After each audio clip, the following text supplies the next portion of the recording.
the sky. Tonight we're coming alive.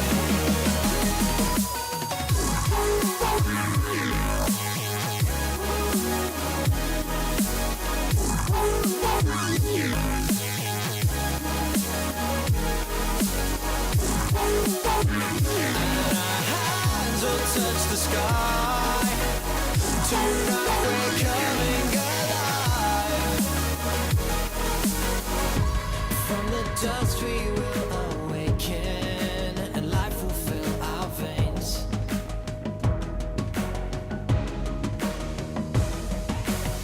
But these are the moments that we live for. Keep it inside of me.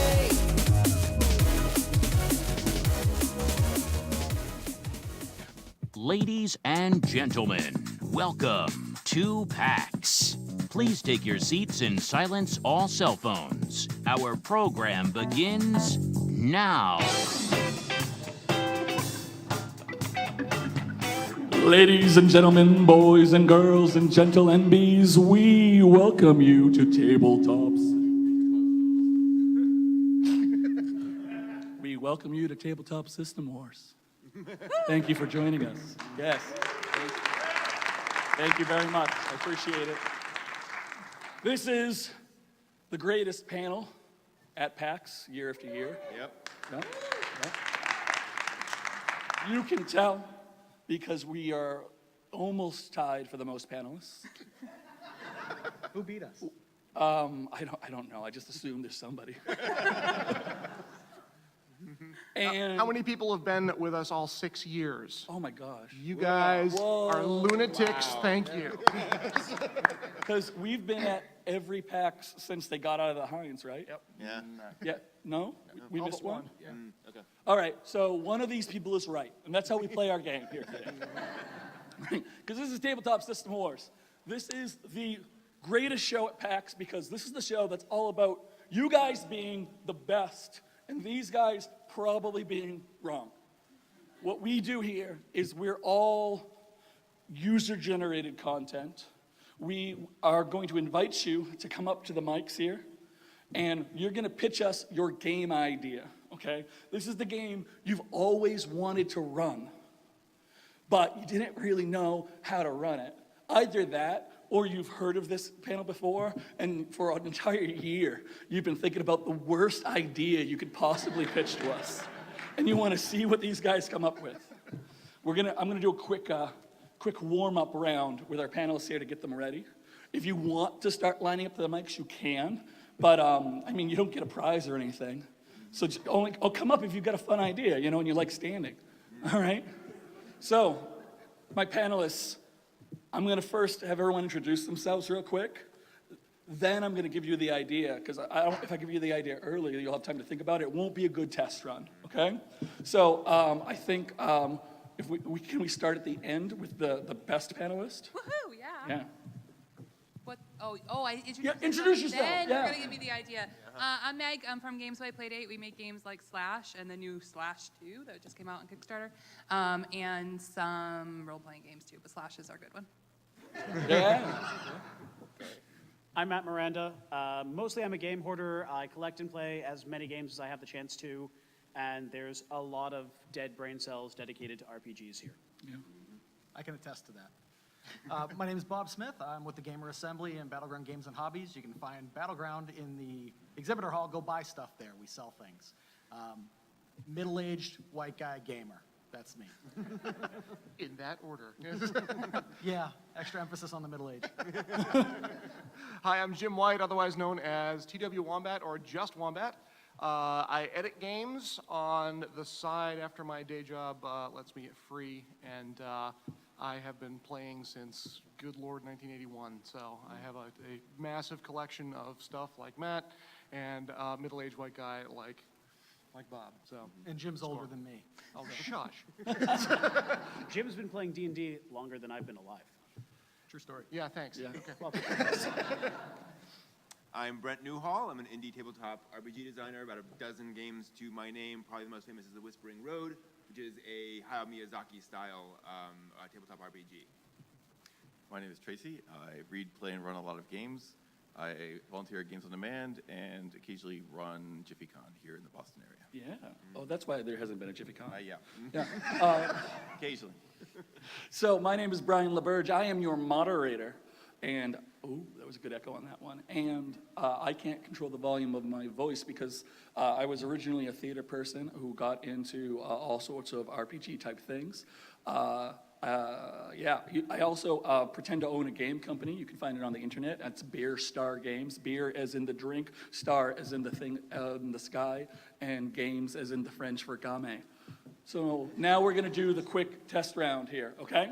And we're not going to go in order here. You have to have a good idea, okay? Don't open your mouth if it's not a good idea. So here's the thing. They want to run a game with no zombies. There cannot be zombies in this game. It's very important to them.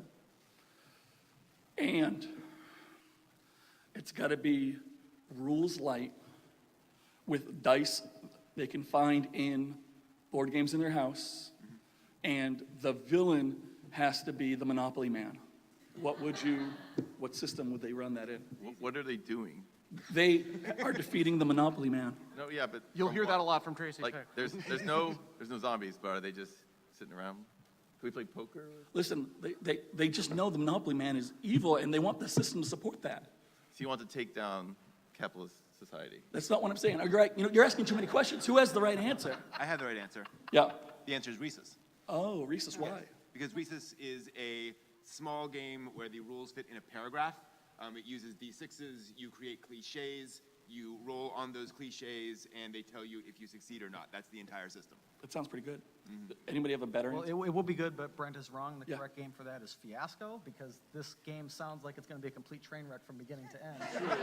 Good point. That's the type of style we're looking for in a game of Fiasco. Fiasco requires too many dice. I suggest Misspent Youth, which is a game about troubled punk youth taking down the authority, in this case, the man, capitalism, Yep. as iconified as the Monopoly man, apparently. It requires 2d6, which should be easy to scrounge up.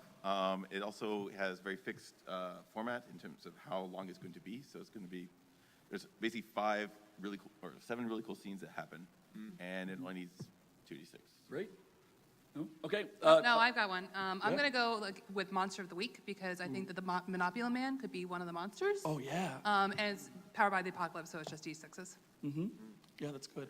Yeah, Meg's right, because I don't know the answer. I don't know enough about Misspent Youth to say you're right. It's on Tabletop. Yeah, so, Yeah, Meg's right. Tabletop. That was a good example. Thanks, guys. Thanks. All right, now we're going to go to you guys, all right? And we're going to try to get a little bit more energetic for you, because I feel like I'm the only one trying here, guys. All right? I want to start at this mic, because it has a line. Would you go ahead and let us know what your fabulous idea is? So I don't get enough pain at work. So I want to run a game where it's all about inter-office politics and backstabbing and like owning my fiefdom of all my engineers and everything like that, and making sure that no one else can get their project done, and emailing the CEO bad things about my teammates and stuff like that. What would I run for that? Is this a one-player game? It's not cooperative, but it's definitely. Well, while everyone else thinks, the correct answer to that is called Murders and Acquisitions. It's basically the game you just described. Failing that if you can't find it, because a lot of Bob's games are you can't find. Fiasco. Fiasco has play sets that are exactly that. Yeah, I played one yesterday. It was all about cubicles and people in cubicles. It's called the Cube. Yeah. Yeah. I think you could easily retheme paranoia for this. Oh, yes. Or bureaucracy is like a whole element that you can incorporate and make bureaucracy tests and just fail and get murdered. Yeah, no, I need to jump in here because I really think the game that you want is Apocalypse World. What? No, absolutely. You got to hear me out real quick. So a corporate environment is essentially the end of the world. And in Apocalypse World, what you're really measuring is how much you can influence everyone else around you in ways that they have no control over. It can't be a fun game because it's about your office. So we want to make sure that it's just as painful for the people who aren't currently in control as everybody else. And since it's about The Office, you really want a little sadomasochism in there. That's the worst idea I've ever heard. That's bad, right? No one likes He did say that. he wanted more pain. Tracy, so- just wait. I'm sure a worse one is coming. Yeah. Tell me why I'm wrong. Go ahead, right now, go. Because Apocalypse World is designed around a future apocalypse. The playbooks don't support that at all. Where does the gun lugger fit in this program? I think we would get in trouble on Twitch if we described Well, it. this is true. Yeah. What are we rated right now? Where No, we're- does the no, we're Skinner rated. fit in this game? Rated what? You've never met a Skinner in your office? Just like no children. I've not. All right, you know what? I'm right. Next question. Okay. You're right there. Hi. I'm an experienced RPG group. We've played a lot of the major systems. We like RPing, and sometimes a whole session will go by without combat, but all of the major conflict resolution eventually comes down to combat scenarios. And I want to run a game where the climax is solving the mystery instead of the climax is beating up the bad guy. So what system would be good for focusing on just mystery solving, and how do I write the mystery so that it can be solved, but it's not solved Yeah. immediately? Are you pre-planning the mystery, or do you want the players to come up with it during the play? I'm not opposed to being flexible, but I would pre-plan the mystery. There's an answer. Why are you saying? Go ahead. The Gumshoe engine. Yeah. Yeah, the No. Gumshoe engine. Any of those. Bubble Gumshoe. Bubble Gumshoe is fun, and you can play like teenagers, but you can it could be who stole the bike or who murdered the prom queen, but you can take that in a lot of different directions, and it's Gumshoe, so it's Yeah. all about investigation. Right. So if you just tell your friends that it's not called bubble gumshoe, like lie and tell them it's called like mystery death, right? And so you can still run the gumshoe system and they'll accept it, at least at first, and then you can tell them it's bubble gumshoe.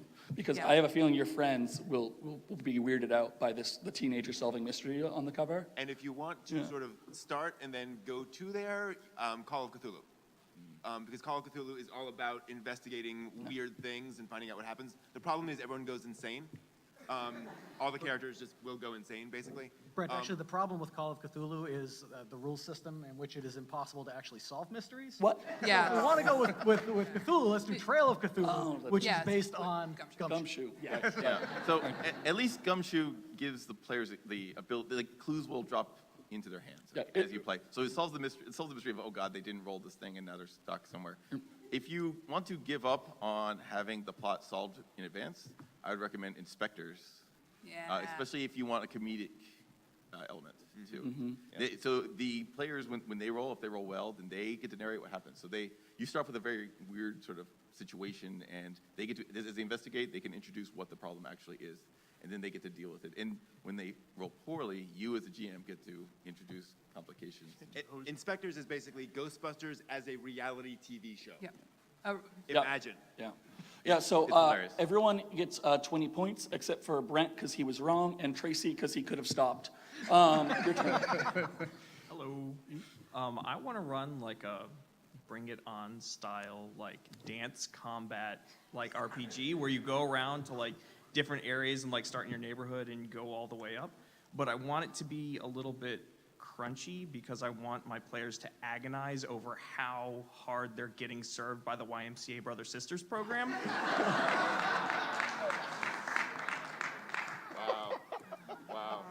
So I want to play this game. Yeah. So I got to know, are the players all in the same dance crew? Yes. Okay, that's important. That ruins my answer. Now, the level of agonizing detail, is it about the dancing or the interaction between them and their nemesis? I hadn't really thought through it that far, to be honest. What are you doing at the front of the line then?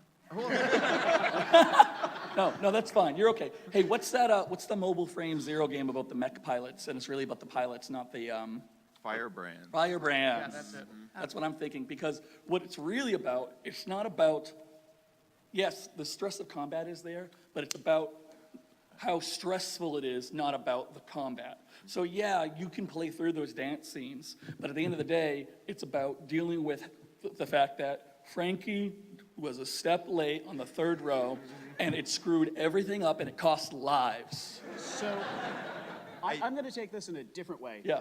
It's going to be a bunch of work to reskin it. but No. go find the old. He wants something very specific, and we need to skin. Okay. The old West End Games Jedi fighting game. Whoa. Because you turn the Jedi moves, the combat moves, into dance moves. You've got to pick what you can do.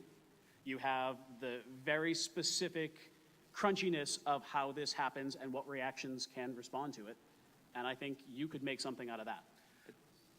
I don't think you want that much crunch. I think that's going to be a bad idea because you have to design these opposing teams that then they're dealing with every session. That's just going to be a pain in the ass. I suggest you retheme worldwide wrestling. Yeah. Now, it's powered by the Apocalypse, so it's 2d6 and add a stat, and you've got a list of moves, but each player could be a different type of wrestler, and there's a tension here between, like, there's a manager who's telling you, you two are going to fight, and you are going to lose, and you're going to win.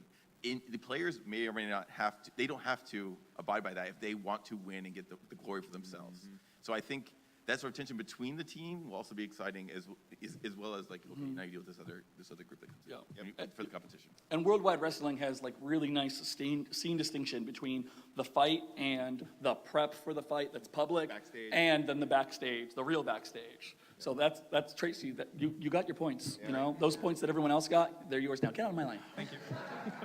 He's now broken even. Yes. Hi, I want to run a game where it's a straight up gangs in New York style, gangs fighting in the middle of the streets with each player controlling a different gang. Yeah. And they have to have mechanics to recruit members, make alliances with other gangs, and absorb other gangs. Blades in the Dark. I mean, it's if you've got gangs. No, and but you they're, have- they're each separate gangs. Yeah, but you in Blades of the Dark, you can, and there's like an off scene, and you can like help like build all the different gangs too, and help control those. Blades in the Dark is really like the players together are one gang, and they're upping their gang Yeah, as they play. I'm still like if you're talking about gangs and darkness, I'm still standing by that. I would just go straight up Apocalypse World. Apocalypse World? Apocalypse World. No. And you can each take the move such that you have a gang, and now the question is, what are you doing with that gang? Like, just shooting each other is a really bad idea, because you're just going to decimate your gang, and then you'll be very sad. But there are certain characters you can play in Apocalypse World where your character actually controls a gang or a group. Or followers. Or followers, so Creepy like cult you could followers. each be that playbook. That would be weird though. The PvP works really well, though. Yeah. I mean, I was actually going to say a spin-off of that, which is Monster Hearts, because in Monster Hearts, you can easily have each playbook control a gang, but you can still have a very unique set of personality mechanics for each individual, because at the end of the day, that's what those moves really come down to. It's not necessarily about being a vampire, it's about how badass of an individual you are. That would only work if your gangs are entirely encapsulated in high school. No. And our vampires and werewolves. Wow. Yeah. Wow. So Wow. you've asked this man, reskinning is just not the option here, because there are other games that do this. All right, tell us. There was a game called Gangsters that was an old TSR game. Does it? Can you buy it? I think it might actually No, be that's on a no. Drive-Thru RPG. I would check Drive-Thru RPG for it. I think it might be there. Gangsters. Gangsters. It was an old TSR game. All right, Oh, Gangbusters, thank you. Well, you didn't even know the name of the game. So no points for me. You were still wrong, Brian. I accept my wrongness. The since thing about every single Gangbusters is panelist. set in 1920s Chicago. So it is that sort of flavored of gang. It's not a modern. It's going to take some work to get it up there. I would suggest going with something like Fate. I mean, if you are controlling, if each player is controlling a gang, that might be interesting to play the characters, the gangs as characters, and just find the attributes that way. So I'd give that a Are you shot. done being wrong? I am totally done being wrong. Okay, so right before I correct you, I do need to correct this gentleman. I do have it on good authority that Jim, in fact, is the world's okayest DM. Oh, yeah. Not you. And that's what the person at the Mike's T-shirt Common, I'll says. share, it's fine. Thank you. All right, so what you're actually looking for is a bit old school, but it is the teal box companion set from the original D&D series of colored box sets. It Yeah, gets that's easy into to find. detail about mass combat of armies, but focusing on the fact that those armies have leaders and the impact of those leaders in mass combat. That does sound exactly like what I'm looking for. Wow. And that The might be teal on box Drive-Thru. from That is on first Drive-Thru. edition? I'm pretty sure that's on Drive-Thru now. So. You know what? How do I drop this mic? No, you can't. You have to reuse it. Okay. All right, you know what? Bob wins because, I mean, that was just the sincerest response. Thank you. Thank you. Get on my line. Hi, I'm looking for a game with the mechanics where characters can have agile adjustments and development. And what I mean by that is, I'll start it this way.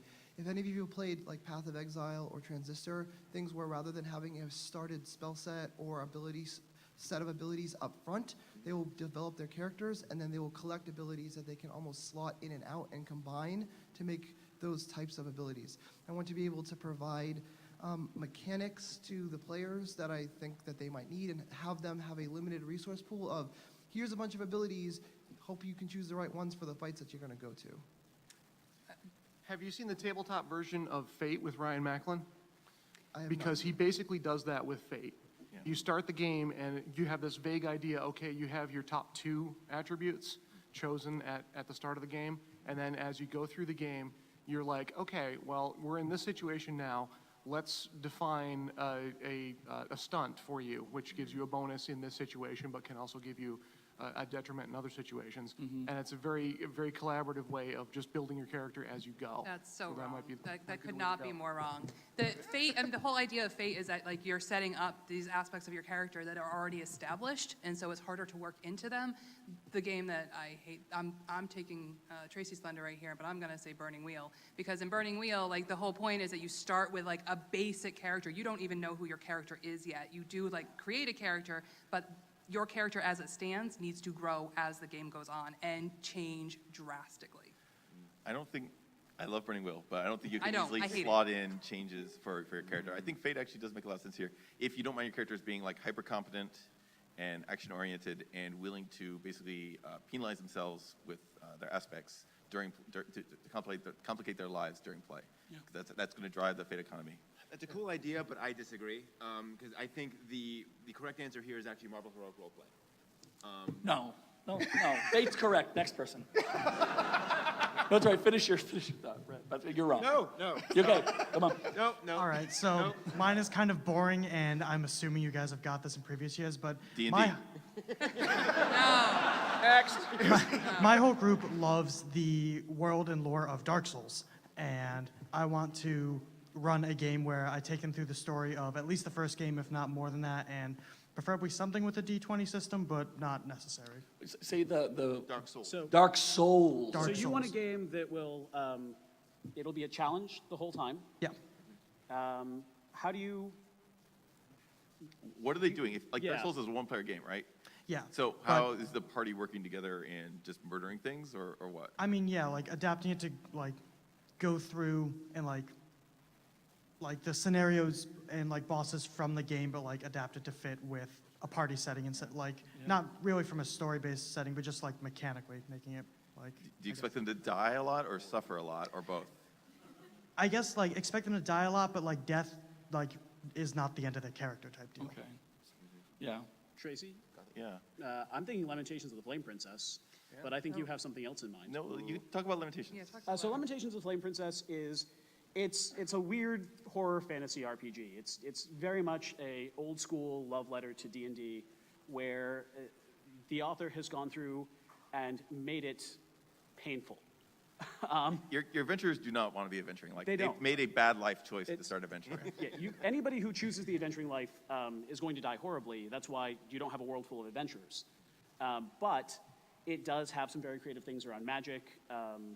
You have a lot of choices in how you have your fighters develop. You have your rogues. You have everything that you expect to have in basic D&D, in normal D&D. But it's made weird and twisted and dark. The adventures are also weird as hell, which I think would be confusing enough for your players. Like there's probably not, like they really shouldn't be playing, but now that they've chosen, their characters are going to suffer and die. All right, I have another idea for you. Into the Odd, Yeah, which is that was mine. like an OSR type game, but it's all about characters trying to go and find and solve really weird, crazy shit, and it's free. So I win because it's free. Yeah. Simpler. If you want your players to also suffer as their characters suffer, you could look into Torchbearer, which is a old school D&D dungeon crawling thing. But the mechanics are involved, and there are conditions that your characters can suffer that you as a player are going to be agonizing over how to resolve them, how to like inventory the mini game, But like food or all things If to the deal with. point is to torture the players and cause player misery, just go ahead and pick up a copy of Pathfinder. Already tried that one. All right, so Wait for second edition. thank you for your question. Tracy was right, and then he gave us too many options, so no one's right. I want to point out real quick here that I was going to let you guys go next for having the initiative of using the second mic, but then I saw you be nice to each other, so you're go. Yes, awesome. All right, cool. So I had this idea of basically having all my players play as like students of a wizard school, not Hogwarts, but like learning magic and like writing glyphs and all that stuff, and like growing as wizards and becoming more and more powerful, and hopefully D20, but I can flex. To what end? Are they mucking about in school, or is there a big bad they need to deal with as they muck about in school? Probably a big bad as they're mucking about in school. So it's basically Hogwarts. Kind of, yeah. Okay. How evil are the players or the characters anticipated to become? Between not evil and I'm going to take over the world. Well, that narrows it right That's down, the way doesn't it? Okay, no, it's all right. I got it. I got this. I Flexibility. got this. You don't have to ask him any more questions. I do. I do. I'm going to take the lead on this one, okay? I'm right behind it. You want to look up big eyes, small mouth, a D20. Now, you can still buy this before someone says you can't. This is true. Okay? And what it is it takes the D20 system and it layers on top of it rules to essentially recreate any anime you want. There's an excellent wizarding system. There's very clear advancement, and it's very easy to customize things a little as you get going by multi-classing. That I love the guy Small Mouth, but that's totally wrong because there is a game that does this. It is called, I believe, Magic, literally. Is it a D20 system? I do not recall. No, so that means no. But wait, you literally play students at a wizarding school who are learning Korean to cast magic. Magicians, thank you. Magicians. And like every Korean word is a magic spell word. And so you learn that as you're going on. There are rules for how the environment is weird and establishing that and building that over the course of the game. So magicians. Yep. That's a cool game because you kind of learn Korean. You do. Yeah. And the cool part is you set your phone to have speech recognition kick on for Korean. So when you attempt your spell, you're speaking Korean at your phone. And if the phone recognizes it, then you've successfully cast the spell. Right. Yeah. Yeah. It's very clever. Seriously, yeah. And if it doesn't, you Just to didn't throw out announce something it. completely different, I think that like that's where you can work into. But if you want to be super silly and start with something like as your beginning characters who are brand new, there's actually a game called Little Wizards. I mean, I actually played it last night with my kids. It's meant for kids, but it's really cute, and it's all about little kids in wizard school who then have to get better. So they're either sorcerers or mages, and they go and they learn spells, and they can turn into animals. And but you could almost start with that and get ideas for characters, and then move into like a real game. But once they get to high school, college level, you want to run Ars Magica. It is the grad school of magic games. That's not a D20 system. It's not even a system that's easy to learn. No, okay, so thank you for your question. Negative points to Meg and Matt for dishonoring the sacrifice of my sunglasses by making those suggestions. Thank you. Your turn. My group is currently in a 5e campaign, and we left to save the world. We left our bard behind, so she got pissed and put our house in the Feywilds and threw a rager for 6 months. Okay. So that party is the campaign. So we were thinking to have combat be language-based instead of, getting pissed and fighting each other. You make horrible pickup lines on a D1. And you'd make witty remarks at people, do drinking games and such, because, it's a party run by a Goliath-raised halfling who is a bard. Because why not? Wait, so your role-playing game is Cheers? Basically, yes. Pretty much. I'm not aware of a Powered by the Apocalypse version of Cheers. But you should write Somebody's one. gonna make that. So I'd like to ask, how much mind control and/or evil is involved in this rager? Because it sounds like she was really It's a angry. bard. So very. Okay. Yeah, like a lot. There's also a betrayer god in the basement. Don't worry about it. It's a Okay. wizard. All right. Well, so require a little bit of reskitting, but the Shab Alhiri Roach has several scenes that are about a get-together gathering party. There is an evil that man was not meant to know intelligence in the form of a cockroach that possesses people. It's a lot of fun. It is. I mean, does anyone have a better answer than that? Yeah. Okay. I would say Toon. I mean, Toon is a game where you are essentially playing a Saturday morning cartoon, but it can be very much skinned for a reasonable thing. The idea is you basically succeed, but you roll, I believe, for ridiculous success, something along those lines. Yeah. And it's meant to be fun and goofy, but you can actually make progress towards a goal. So I asked for a better idea? Actually, I think that technically this is a LARP. That's fair. Which would then get us to Fiasco. Wait, this is a LARP? You want to run? No. Oh. No, I wanted to find a traditional setting for it. Okay, I got scared. It's all right. It doesn't exist. All right, no, Bob would win, but I think your bard wins, really. I mean, that's Truly, pretty yes. awesome, yeah. The bard always wins. Yeah, let them know, please. Your turn. Oh, burn the place down. Yeah. Yo. Well, hi, folks. Hi. So I've always wanted to run a horror sci-fi campaign, kind of in the vein of Alien meets The Shining or Event Horizon with less Hellraiser. The thing I've never been able to get past is playing into psychological things with the players, kind of screwing with them, making them doubt their surroundings or their sanity, without taking agency away from them with too much crunchiness, and they say, oh, I'm at a 1. Everything I see from here on is a hallucination. So I'd like to be able to keep the mystery going. It doesn't have to be that crunchy. It can be story-based, but kind of a horror, sci-fi, psychological thing. What are the players doing in this game? In the setting I came up with, they're a salvage crew sent to a spaceship that has gone off the grid, and they get there, and everybody's gone. And is this, like, how many sessions do you think this would be, or is it? It wouldn't be super ongoing, but not... yeah, that's fair. Because there's really only one way that this goes. But not a one-shot either, maybe like 4 or 5 sessions. I mean, I wrote this game. Yeah, oh, you did? You wrote Dread? No, I didn't realize you did. No, continue, though. So I wrote a game called Drop. It is about like a 5-page game. It is meant to evoke essentially alien. It is a 5-act structure. The mechanic is you roll a d6 to figure out if each character describes what happens. Then you roll a d6 to see if that happened well or something went poorly. And then that becomes harder and harder as the game goes on. And you write it down. You actually log it over the course of the entire session. And then at the end, just everything goes terribly wrong. Generally, when I run this, terribly wrong means like we blow up the planet. But if you're running it as a campaign, it can be, almost all of us die. And then you just, continue on session by session. No, sorry. That's cool, and that's awesome that you wrote it. I mean, because you said sci-fi and ships, it starts without number. And because also on that, you can create the world. It's a complete sandbox world, so you can do whatever you want.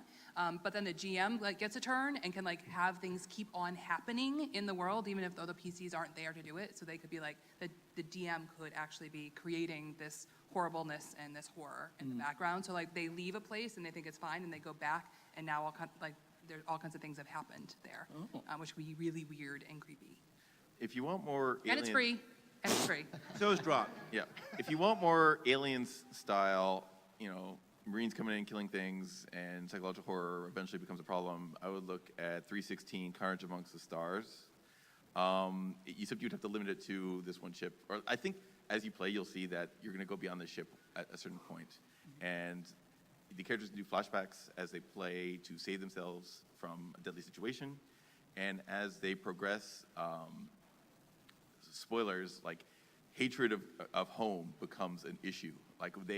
They've been sent away to go murder things, and they're going to keep murdering things forever until they're dead. Okay, is there a mechanic behind that? Or just kind of... You just find a copy and read it. Yeah. It builds a whole character sheet. It's the whole game, basically. So, the cool part is you have 2 stats, killing things and everything else. And when you roll your killing things stat, whatever comes up is how many things you killed. And you can upgrade your weapons from 2d6 to 2d10 to percentile dice. You're just killing aliens after you visit planet after planet. Matt, you look itchy. No, well, I mean, I've played this as a one-shot before, powered by the Apocalypse. But there's also the 40K engine if you really want to go aliens and space marines. No, stop it. Okay. So There's one more. It's put out by somebody else who's in Gamer Assembly, Fitz. Aliens and Asteroids. It's basically a stripped-down version. It's D6 based, and there's a lot of exploration. And there is written into the base game. There's the Dread, which is coming to basically take over the galaxy. And there are a lot of little subtle things you can do with that to influence the players and totally screw them up. So, so give that a shot. yeah, so Meg and Jim are both correct. No, they're not. Yeah, no, they are. No, it's too late. And I got to pull a Tracy real quick and give another answer, even though we already know who's right, because I said Dread so quickly. So I have to tell you guys what it is. He wanted more than a one shot, though. Yeah. No, he said maybe. He just said, you see the shrug. You saw the shrug. People Twitch- It's very non-committal. That's Yeah. very non-committal. No, you can play Dread more than once. It's just a bad idea. So, Dread, excuse me, Dread is a horror system, and it's the only horror game I've ever played where I felt legitimately scared while playing it. Like the fear was real.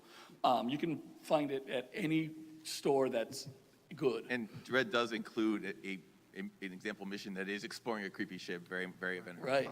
Yes. You pretty much described Dread in the beginning. I don't know why everyone else started offering all this Because stuff. I literally wrote that game. Yeah, but Which wasn't Dread. Right. If you've never seen Dread, the mechanic is a Jenga tower. Yeah. So to do anything, you pull from it, and if the tower falls over. Everyone's heard of Dread. Right. Because Yeah. So it's fantastic. the tension builds really naturally because at the beginning it's not that scary, but as you try more and more stuff that's kind of like outside your skill set. It's Jenga, they get it. Next question. No. All right, get out of my line. All right, you made me, you embarrassed me in front of my friends. Your turn.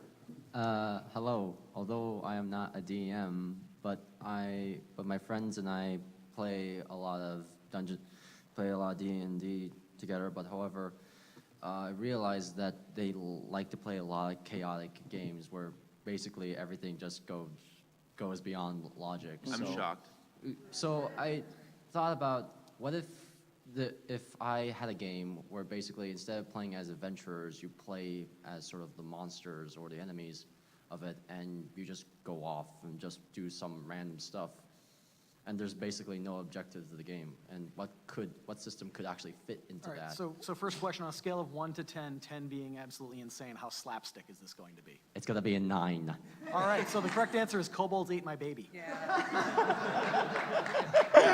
Yes. Yeah. Thank you for your question. Wait.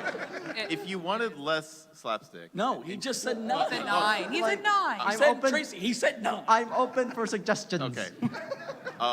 Jason Morningstar wrote a game called The Skeletons, where you play skeletons that have been abandoned in a dungeon, and it's pretty much a one-shot where time passes and then someone comes and visits the dungeon and you deal with it. But one guy's like, I'm the skeleton without a head, or I'm the skeleton that has a shield, right? And you fast forward, you zip through various points in time with this dungeon, and then I think time advances to present day and it gets weird. Mm-hmm. But I think it's an interesting twist where you guys have the monsters. And when we mean time advances, we mean like hundreds of years pass. Yeah. I mean, your skeletons, It's very right? interesting, yeah. Yeah. Yeah. So that's totally not the game he described, but No. it's cool though. But it's not slapstick. Hi. So I want to run a game about the collapse of society at the start of the apocalypse. But in this case, the apocalypse is various sea creatures coming out of the ocean on robot legs, murdering everyone. So I'm going to ask Tracy's question, which is, what do the players do? Basically, Run and I'm scream, thinking it or- would be a few sessions of things are great, things are terrible, just trying to survive, and slowly everything goes to shit. All right, so it's literally like survival horror. So it's basically zombies, but with sea creatures with mechanical legs? Yes. Yeah. Are the mechanical legs important to the story? Can the players get these legs? Well, I mean, how are you going to get the fish out of the water unless they have mechanical legs? Touche. Is this a one-shot, or do you really want a campaign of this? And this would be, 2 or 3 sessions max. So there's a game. It's really weird, and unfortunately, I can't give you the full name because we're streaming on the internet. It's called F the Apocalypse. It's short. It's, I think, 4 or 5 pages. The idea is you have to reskin it slightly because it's demons, but it's the same basic concept. These things have come into the world. Everyone else is running and screaming, and you're like, no, I'm fighting back. It is very straightforward, very much meant to be just over the top enough to be fun, but also like, yeah, this is crazy and we're probably all gonna die. It sounds an awful lot like a Doctor Who episode, so I'm going to go ahead and say Doctor Who Adventures in Time and Space. So that's incorrect, because no one can afford the Doctor Who game. It's just like, it is so expensive. We can't allow that to be a suggestion, I'm sorry. But in all honesty, it sounds like Dungeon World with a really good GM, because Dungeon World has great mechanics for looming, approaching horror, and you just need to make sure that the adventurers are really But paying it sounds attention like to their it's surviving. modern day. So I would actually retheme Zombie Cinema, which is a RPG board game. And instead of zombies coming for you, Instead of it's zombies, it's these sea creatures. The thing is, it's basically a one-shot unless you want to recycle characters pick characters who survive. But not all the players are going to survive.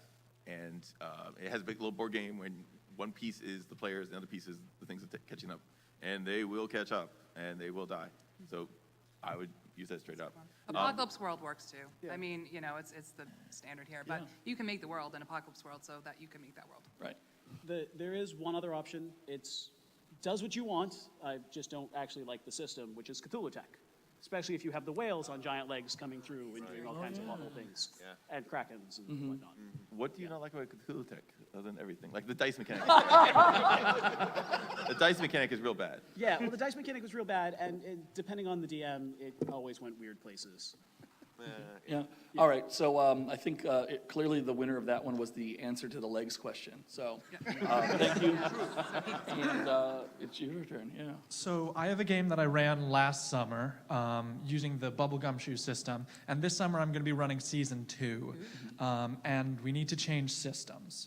Because, so the game essentially is inspired by Alice Isn't Dead and Stranger Things, and the goal was to start out as sort of like a Nancy Drew lighthearted Scooby-Doo mystery sort of thing, and gradually get more and more cosmic horror as the game progressed. And so during season 1, they uncovered this conspiracy, they discovered this like terrifying monster, but there was no way for them to fight back against it because they were basically high school children solving a mystery.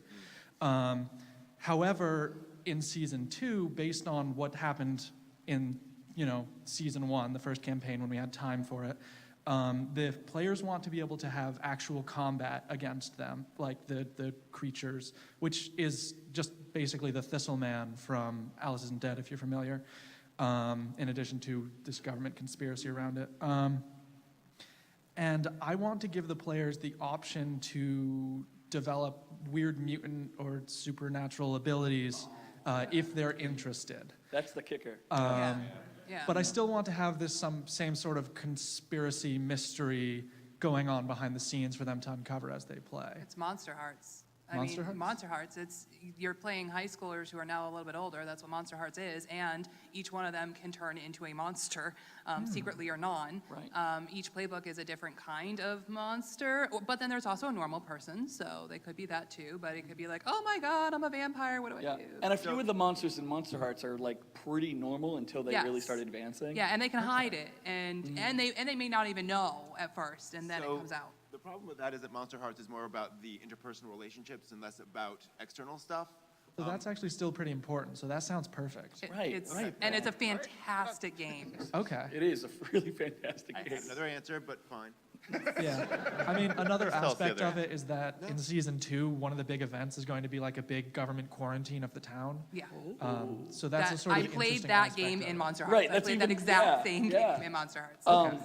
What I absolutely have to say, though, is don't forget everything you learned about GMing when you played Bubblegum Shoe, because a lot of those GM tidbits are going to serve you really well, even though you're running Monster Hearts. Okay. Absolutely. The Gumshoe system is like the gift from God to all the other RPGs. Why did you have to make us all agree about something?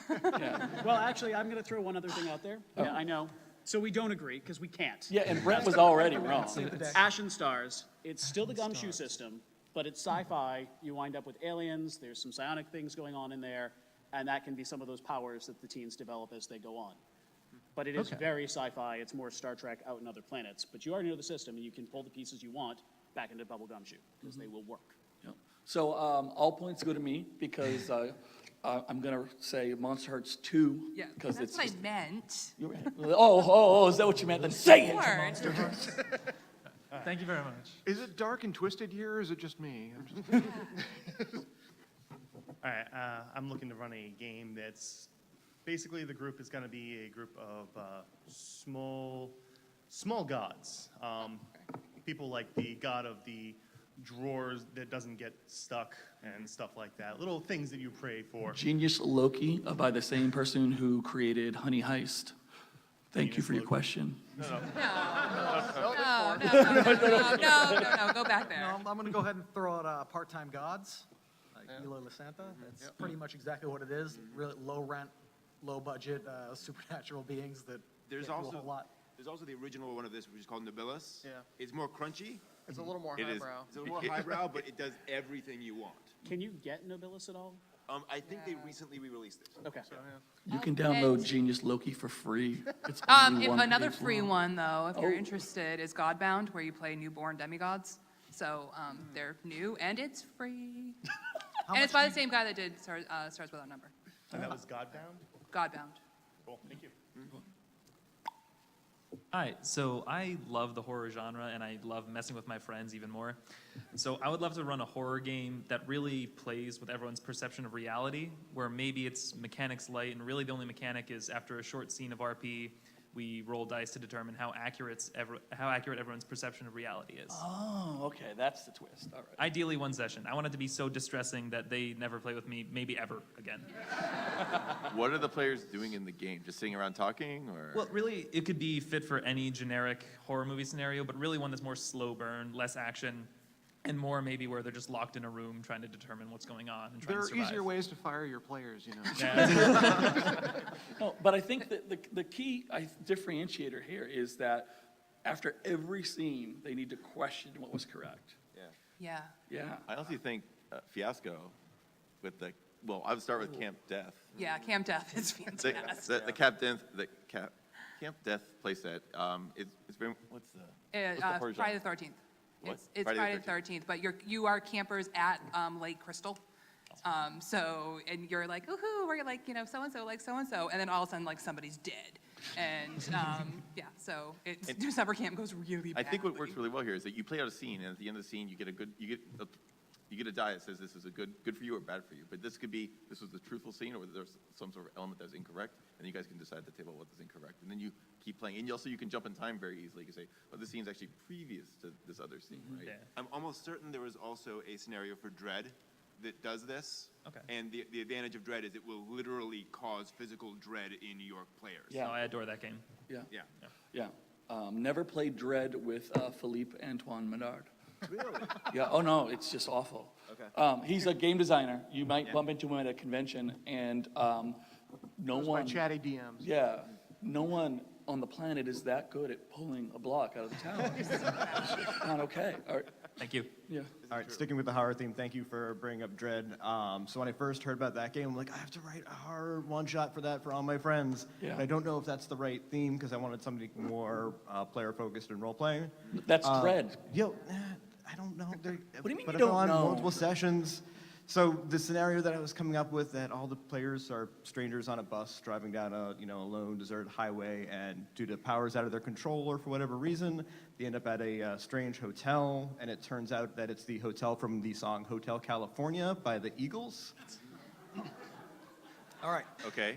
And then what? Okay, so Wait, no. What are they doing? No, it's still. Can we decide? Bob has an answer. They're trying to not die. They're trying to not die. And that's really the only goal, right? Because, I mean, there is still a big bad, yeah. I mean, Right. but they So, can't leave until they so defeat the there's big a- bad, there's yada, a- yada, yada.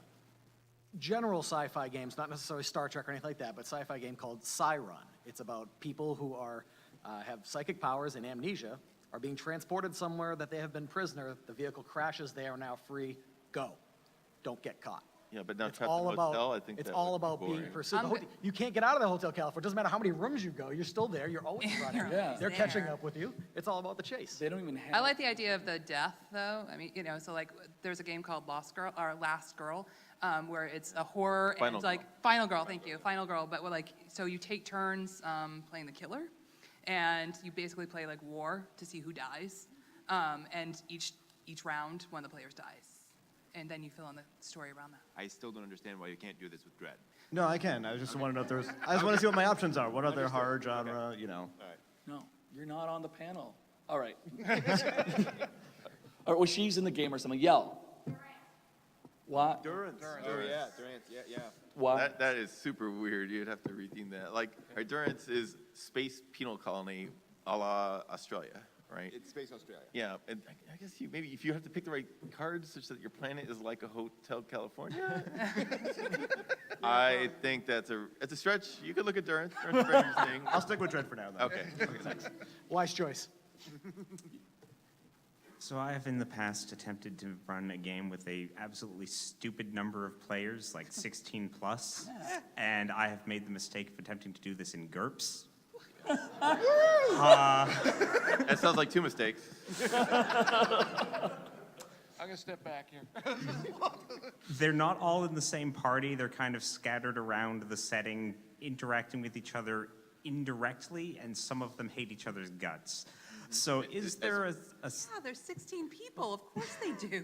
Trying to run GURPS for that much people says there's a lot of hate in the GM for themselves as well as the players. And I'm saying that as someone who loves GURPS. Right.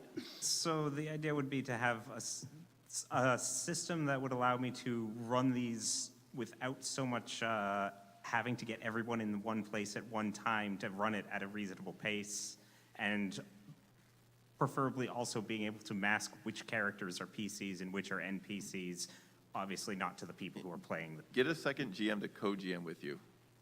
Wait, no, hold on a second. I'm starting to like this. So it used to be you had 16 people. Now what you're going to do is you're going to break it up so that only some of them have to show up to each session. And the players who aren't there become your NPCs, and you don't necessarily want people to realize, at first anyway, which ones are real NPCs and which ones are temporary NPCs. Is that right? Yes. That's kind of I mean, cool, if I though. had to, I could do it that way, but I would prefer it so that it wasn't like the GM has to make up what somebody else's PC does when they're not Well, there. then what the heck are you even talking about? Okay, Tracy's right. Get another GM. Yeah, you know? you got or- 16 people. One of them can also GM with you. You could split up into two parties and maybe you swap players every once in a while, and then you coordinate in between sessions to figure out what the other team did and work together. I mean, that's how a lot of like good LARPs are run, because there's only you get so many people in the room, so the GMs coordinate, they switch who they're talking to, and I mean, if you've got 16 people, you might as well be running a LARP. And so a suggestion here, just to help with this, Yeah. look up games like Brownstein, which was kind of the original RPG scenario, which was run by like one GM and 20 players. It's a very different style of play, but it can give you an idea of how to kind of step back and go more high level with what's going on. But even that was basically two teams competing, right? So Actually, no, not the way he ran it. All right. Yeah, originally. All right. Yeah, you lose all the points. I'm sorry. Go right ahead. Hi, are any of you familiar with the board game Tragedy Looper? It's kind of like an anime-style board game, one versus many, where one is the game runner, and there's some scenario, and you need to get to the bottom of it to stop this loop of like 5 days. Oh, wow. And once you get to the end, if you don't stop the loop, the GM wins, and if the team stops the loop, they win. So I wanted to run something similar to that, mostly investigative, where the PCs have very static characters, and instead of leveling up, they just gain more information over time. Paranoia. Well, is it with a time loop as well? Or? Yes, it's a time loop. It's the same kind of scenario, like maybe 4 times so it doesn't get stale. The point is to get to the end of the whatever I set up, some key linchpin event that's happening that they need to find out and stop. Yeah. I mean, I don't think you really need a mechanic for the time loop part, which is kind of nice. Yeah. Right. Yeah. I think you can do that in Paranoia and just make what the computer doing is the time loop. Right. The Paranoia is a somewhat goofy sci-fi game where essentially... No, it's goofy. It is goofy, that's true. Where you are in a sci-fi future where the computer is your friend. Right, I'm It is your familiar with it, but What, it seems like what are the paranoia what are the is- players doing? Like, So the players are trying to solve the mystery. what's the mystery? Like, So the are- mystery is there's some linchpin event, some important person is being killed. Can you give us an example? No, Like- stop. no, I don't know what the players- Tracy. Bob is really excited. Okay. Go ahead. I'm always excited, Brian. So this build-up thing, you really got me thinking about a mechanic from the Marvel Heroic game that was mentioned earlier called the Doom Pool, which as the players screw up or make mistakes, this looming threat, literally, of dice in front of them begins to grow and grow and grow and get bigger, and that kind of becomes somewhat of a doomsday. And it sounds like you're trying to get yourself out of this situation lest you be trapped forever. Right. But Tracy doesn't need to ask you any more questions. I think you should really be running Trail of Cthulhu. Trail of Cthulhu has great investigative mechanics. The players really don't need to level up. There's mechanics in there to do so, but I mean, who lives that long? And they really feel like they're progressing by gaining more and more information, and you can just keep resetting the story and let them keep going. And it's got a great, like, looming horror element that will create that dread for you. Although the Doom Pool's a really cool thing, just in general. You guys should try to find that game. Yeah. Thank you. Yeah. Meg says I'm right. Yep. Okay, so a police procedural where you play multiple members of the police department from week to week, from session to session. You could play a captain one week and a beat cop the next week. It takes place in the Shire, and I'm sorry. Where does it? Did you say The Shining or The Shire? The Shire. Okay. You play hobbits. Yeah, hobbit. So it's kind of small town, but could be big city. You know, what a hobbit would consider a big city. And also, it's not just police procedural. You have to take into account personal stresses, like trouble with the family. You have to balance your job as a police officer and home life. That's great. This misses a little bit on the procedural aspect of it, but I'm going to suggest a game called In a Wicked Age. In a Wicked Age, the players do develop a bullpen of characters that they will sort of take turns playing through each session. People will play different characters from different sessions. There's one character that will carry over in between each session. That one is the quote-unquote winner of the last game. It can get a little bit antagonistic, but it's really centered around that bullpen of characters idea. I'm going Primetime Adventures, just because it sounds like the most ridiculous TV show ever. Yeah. But one that we would all watch, right? And so Hobbit Hole Blues, yes. Yeah. But Primetime Adventures, you get to essentially make your own TV show, and then you play different scenes, and each character gets a spotlight moment, and so you can do anything in it. Maybe even procedural Shire. Is this inspired by a viral tweet? No. Okay, because there was a tweet going around about this. Because I guess the Lord of the Rings might get a TV show, and there's a really grumpy guy in the beginning of the Fellowship of the Ring who just glowers at the wizard, and somebody really wants that guy to be a detective in the TV show, and that be about that. I mean, I think this is going to be the new zombies, because multiple people are thinking about it. I mean, we're just going to be inundated with these shows. No, I can reskin it. I've been writing it for about 2 years, just haven't had a system. Oh my gosh. And it's called the Maltese Farthing. Wow. Okay. Nice. Right, thank you for sitting down. I think Primetime Adventures is correct. Yeah. You're welcome. So, are any of you familiar with the book series called Warrior Cats by Aaron Hunter? Yes. Well, for those who don't know, it's about a bunch of stray cats in the woods who are split up into 4 different factions, and they are constantly at war with each other, but occasionally they come together to all fight against an outside force, usually a ghost from cat hell. Sometimes cat heaven helps them fight the cats from cat hell. So there have to be some supernatural elements. But basically, I would want, ideally, all of the players to be in the same faction, but not necessarily, and to be dealing with rivalries and eventually a big bad, probably from cat hell. Okay, so what you're going to do, you need 3 books to do this. You're going to take Monster of the Week, Okay. And then you are going to take The Warren, which is a Powered by the Apocalypse game about playing bunny rabbits. And then you're going to take a copy of Night Witches, which is about Russian female pilots in World War II. And you're going to shuffle those 3 books together and then sprinkle magic pixie dust on it. And then I want to come play that game at your house. Great idea. And then add cats. So we're running close to time, so here's what we're gonna do. Does anyone disagree with Bob? No. Great, thank you for your questions. We're gonna do rapid fire answers to these last 2, so go right ahead. Do you guys have any like rules for like puzzles and things that I'm just looking for inspiration? Gumshoe. Huh? Gumshoe. Gumshoe? Throw an Gumshoe. interlocking wooden puzzle at your Yeah, players and just- leave until they fix it. Literally just give them a puzzle. Literally give them puzzles and then run Gumshoe. Thank you, next. So I know the responsible answer to my question is talk to the player, but do you have any game systems to help me deal with problem players and munchkins where the system will help punish them so I don't have to be the one doing Okay. it? Your players. Torchbearer. Torchbearer, yes, absolutely. Yeah. Oh my gosh. They can try to min-max that game. They're gonna have fun. Oh my god. Dungeon Crawl Classics. It's so random, Oh, yeah. they can't. And I'm going to say Burning Wheel again, just because it is a game for sadists, and especially GMs It's so who good. want to hurt their players emotionally, deeply emotionally. Okay. That's We're at time. All right.